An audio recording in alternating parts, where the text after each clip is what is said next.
Hello friends, welcome back to my channel. I hope आप सभी अच्छे होंगे। आज मैं आपको बताने जा रही हूँ जो भी आपका करंटली आने वाला है एग्ज़ाम सीटेट 2024। ठीक है, उसमें आपको जो प्रिपरेशन करनी है वो किन किन बुक से करनी है और क्या क्या बुक्स आपके लिए ज़्यादा बेस्ट हैं, उनके हम देखते हैं। जो आपका फर्स्ट पेपर है, आपको पैटर्न तो पता ही होगा। पैटर्न क्या है, कितने नंबर का एग्ज़ाम आता है। जो हमारा फर्स्ट पेपर है वो भी 150 नंबर का ही आता है और जो हमारा सेकंड पेपर है वो भी हमारा 150 नंबर का आता है।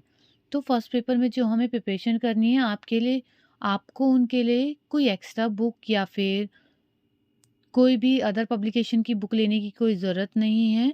अगर आपके पास थर्ड क्लास, ये मेरे पास है फोर्थ क्लास की एनसीईआरटी की बुक है, ईवीएस की, और ये है थर्ड क्लास की एनसीईआरटी की बुक, और ये है मेरे पास फिफ्थ क्लास की एनसीईआरटी की बुक। अगर आपके पास ये तीनों बुक हैं तो आपका ईवीएस यहाँ से ही कवर हो जाएगा। और मोस्टली ईवीएस ही पढ़ने के लिए हमें बुक चाहिए होती है फर्स्ट पेपर में, क्योंकि सीडीपी की प्रिपरेशन हम नॉर्मली हम कर सकते हैं। उसकी प्रिपरेशन के लिए हमें किसी भी बुक वगैरह की ज़रूरत नहीं होती है। तो हमें सीटेट में ईवीएस की प्रिपरेशन करने के लिए थर्ड क्लास की ईवीएस की बुक, ये है थर्ड क्लास की ईवीएस की बुक, ये है फोर्थ क्लास की ईवीएस की बुक, और ये है फिफ्थ क्लास की ईवीएस की बुक। हमारे लिए ये बुक्स ही इनफ रहती हैं जिनसे हम प्रिपरेशन कर सकते हैं।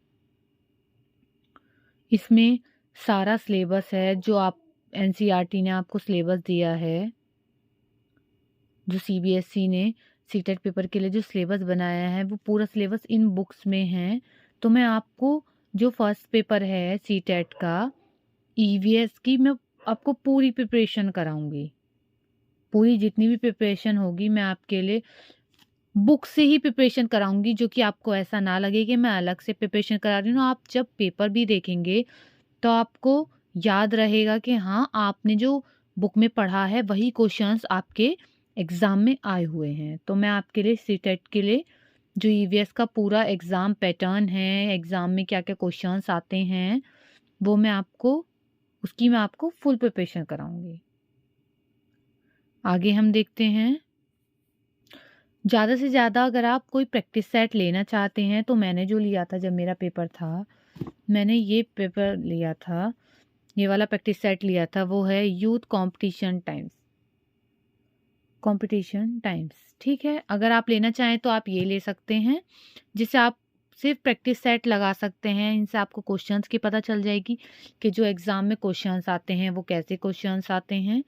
इससे आपको बहुत बेनिफिट रहेगा। एक प्रैक्टिस सेट आप ले सकते हैं, क्योंकि हर कोई ये चाहता है कि हम या तो मॉक टेस्ट दें या फिर कोई प्रैक्टिस सेट हो जिससे हमारी प्रिपरेशन अच्छी हो जाए। जब मेरा एग्ज़ाम था तो मैंने भी यही किया था। मैंने उस टाइम बुक से अपनी तैयारी नहीं की थी। मैंने उस टाइम यही मेरे पास प्रैक्टिस सेट था फर्स्ट पेपर के लिए, मैंने इसी से अपनी तैयारी की थी पूरे एग्ज़ाम की, और मेरा फर्स्ट टाइम में ही मेरा पेपर क्लियर भी हो गया था। ओके, इसमें आपको मोस्ट क्वेश्चंस दिए हुए हैं। इसमें यूपी टेट के भी क्वेश्चंस होते हैं और सी टेट के भी क्वेश्चंस होते हैं। देखिए, आपको फुल सिलेबस दे रखा है। ये सिलेबस तो है आपका, सी टेट का भी यही है और यूपी टेट का भी। देखिए क्या दे रखा है। फर्स्ट में क्या है, बाल विकास एवं शिक्षण विधि, मतलब फर्स्ट में क्या आता है, सीडीपी आती है 30 नंबर्स की, 30 क्वेश्चन 30 नंबर्स। नेक्स्ट में क्या आता है, सबसे पहले फर्स्ट लैंग्वेज आएगी। फर्स्ट लैंग्वेज कौन सी होती है, ये जो हमारे एग्जाम में आती है, ये लैंग्वेज हमारी लास्ट में आती हैं। फर्स्ट लैंग्वेज हिंदी सभी की होती है, और सेकंड लैंग्वेज कौन सी लेते हैं सभी लोग, ज़्यादातर इंग्लिश, या फिर इंग्लिश की जगह संस्कृत भी ले सकते हैं। ये आपके ऊपर डिपेंड करता है कि आपको क्या बेस्ट लगेगी। ठीक है, वो भी 30 नंबर की ही आती है, 30 ही क्वेश्चन होते हैं। लेकिन इनमें भी जो होता है 30 क्वेश्चन में किस हिसाब से होता है वो भी मैं आपको बताऊंगी। नेक्स्ट है मैथ आता है। मैथ आपका आता है थर्ड टू फिफ्थ क्लास तक का ही आपका मैथ आता है, जिसमें 30 क्वेश्चन होते हैं और 30 उनके नंबर होते हैं। ऐसे ही आता है पर्यावरणीय अध्ययन ईवीएस। ईवीएस कितने नंबर का था? 30 नंबर का, और 30 ही उसमें नंबर मिलते हैं और 30 ही क्वेश्चन होते हैं, तो टोटल हो जाता है 150 नंबर का और 150 ही प्रश्न। इसमें कोई भी नेगेटिव मार्किंग नहीं होती है, कोई नेगेटिव मार्किंग नहीं है, बट जो भी बच्चा हो सकता है आगे जब एग्ज़ाम दें तो नेगेटिव मार्किंग के भी चांसेस हैं, बट अभी तक नेगेटिव मार्किंग का कोई भी इन्फॉर्मेशन आई नहीं है। सो इसलिए अगर आप अभी से ही अपने एग्ज़ाम को क्लियर कर लेते हैं तो वो आपके लिए बेस्ट अपॉर्चुनिटी है इस बार।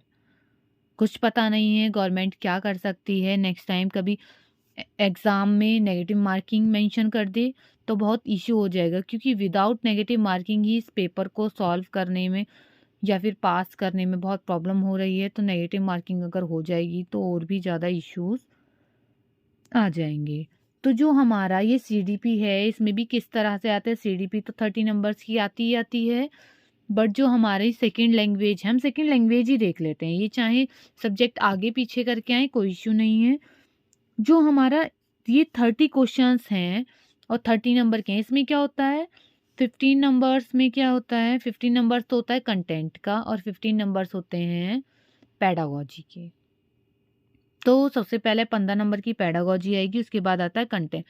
15 नंबर में जो कंटेंट आता है, इसमें क्या आते हैं, 2 पैराग्राफ दिए हुए होते हैं, उनमें से ही आंसर छाँटने होते हैं। जैसे कि आपने जब आप 10th क्लास में थे या 12th क्लास में थे तो आपने ये क्वेश्चंस देखे होंगे कि एक अनसीन पैसेज आता, तो इसमें भी एक अनसीन पैसेज आता है हिंदी में भी।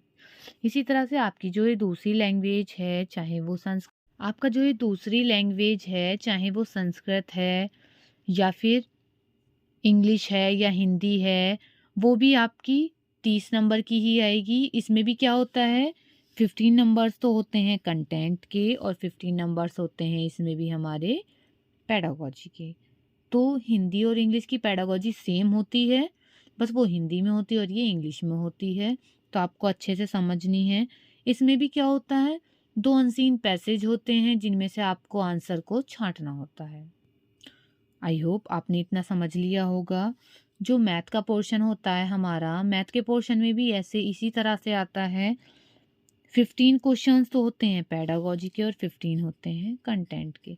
कंटेंट भी बहुत इजी आता है, अगर आप कुछ प्रैक्टिस सेट करते हैं और प्रिपरेशन करते हैं 3rd to 5th क्लास की, तो आप इजीली इसको सॉल्व कर सकते हैं।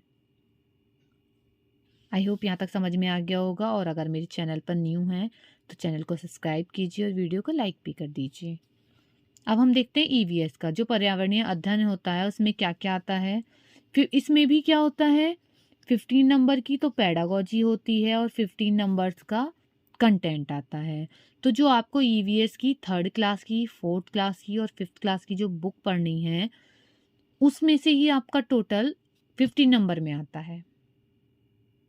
अगर आप एक एक 2-2 चैप्टर भी डेली रीड करते हैं, अभी एग्ज़ाम होने में 1 से 1.5 महीना है पूरा, अगर आप उसको प्रिपरेशन कर लेते हैं, पूरे चैप्टर को अच्छे से पढ़ लेते हैं, एक दिन में अगर आपने किए 2 चैप्टर किसी भी बुक के, 2 या 3 चैप्टर, तो आपका इजीली सिलेबस कंप्लीट हो जाएगा और आप आराम से कर भी सकते हैं। फिर दोबारा से रिवीजन भी कर सकते हैं, जो आपके लिए बेस्ट रहेगा। तो ये टोटल हो जाते हैं हमारे 150 क्वेश्चन और 150 ही नंबर।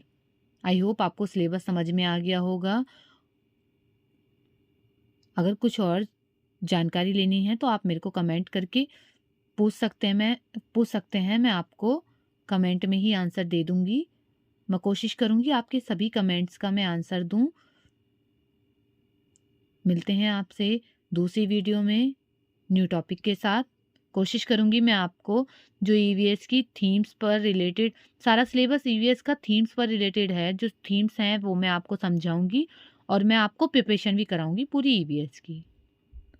चलिए अब हम चलते हैं। Okay, bye bye, take care.